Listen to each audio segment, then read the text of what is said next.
Hi hello வணக்கம். இன்றைக்கி ஒரு ஸ்பெஷல் அப்படின்னு சொல்லணுன்னு தான் நினச்சேன். ஆனால் காலையிலே மூட் அவுட் பண்ணி மோசமான நாளாக ஆரம்பிச்சு விட்டுட்டாங்க. இன்றைக்கி எனக்கு குவா நாளுங்க. அதாங்க பிறந்த நாள். காலையில் நேரமே கோயிலுக்கு போகணுன்னு பிளான் எல்லாம் போட்டு வச்சுருந்தேன். ஆனால் எங்கே 11 மணி ஆகிடுச்சு கோயிலுக்கு போய் சாமி கும்பிட்டு அர்ச்சனை பண்ணுறதுக்கு.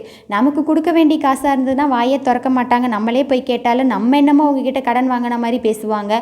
ஆனால் நம்மக்கிட்ட இருந்து பிடுங்கிறதுனா மட்டும் ரெடியாக இருப்பாங்க. நம்ம அவங்களுக்கு கொடுக்க வேண்டிய அவசியமே இருக்காது. ஆனால் இவங்கக்கிட்ட வந்து ஏதாவது ஒரு காரணத்தை சொல்லி எப்படியாவது காசை பிடிங்கிடணும் அப்படின்னு குடும்பமாக உட்காந்து ரவுண்ட் டேபிள் கான்ஃபரன்ஸ் ஃபுல்லாக போட்டு காரணத்தை யோசித்து வாங்கிடுவாங்க. அதுலேயும் வந்து இருக்கிறவங்க தான் வாங்குவாங்க. இல்லாதவங்க கூட நம்ம இருக்கிறத வச்சு வாழ்ந்தா போதுன்னு நினைப்பாங்க. இருக்கிறவங்க தான் பேராசை கொண்டு நம்ம மட்டும்தான் இந்த உலகத்திலே வாழணும், அவங்க வாழ்ந்தா நமக்கு என்ன, சாப்பிட்டா நமக்கு என்ன அப்படின்ற ஒரு நினப்பில் இருக்காங்க. என்ன பண்ண முடியும்?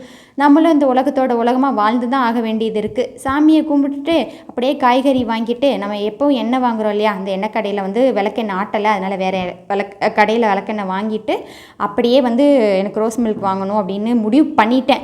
நம்ம வந்து பிறந்த நாளைக்கே ட்ரெஸ் எடுக்காமல் வாயை கட்டி வயிற்ற கட்டி இருக்கிற பிரச்சனையில் நம்ம வந்து சிக்கனமாக இருக்கணும், அப்போ தான் சமாளிக்க முடியும்னு நினச்சி நம்ம வந்து எதையும் வந்து பெருசாக வாங்கி சாப்பிடாம கூட இருந்தால் எப்படியோலாம் நம்ம காசை பிடுங்கிக்கிறாங்க. சரி, ஜூஸையாவது குடிப்போன்னு குடிச்சுங்க. நம்ம நெக்ஸ்ட் வீடியோவில் பார்க்கலாம். டாடா பாய்ங்க.